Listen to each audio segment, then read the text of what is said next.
આજે અમે નિમિષા ફાઉન્ડેશન તરફથી ચંદ્રાલા ગામની અંદર રાધેપીઠી કેરમાં આવેલા હતા, જ્યાં અમારા જે સ્ટુડન્ટ હતા લગભગ 6 મહિનાની અંદર સારી એવી પ્રગતિ કરી અને બહુ જ આગળ વધી ગયા હતા. અને આજે અમે અમારા નિમિષા ફાઉન્ડેશન તરફથી એક એસોસિએટ મેમ્બર બનાવ્યા હતા. એસોસિએટ મેમ્બરની અંદર ક્લાસ પણ સ્ટાર્ટ કરી દીધા, સારી એવી બેચ પણ લઈ લીધી છે એમને.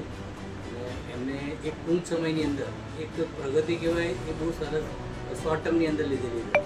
આજે હું એમને કોન્ટેક્ટ કરાવી તો અમારા જે સંજનાબેન છે એ બહુ જબરદસ્ત મહેનત સ્ટુડન્ટ હતો અમારું, અને આજે અમે એમના ત્યાં આવેલા છીએ.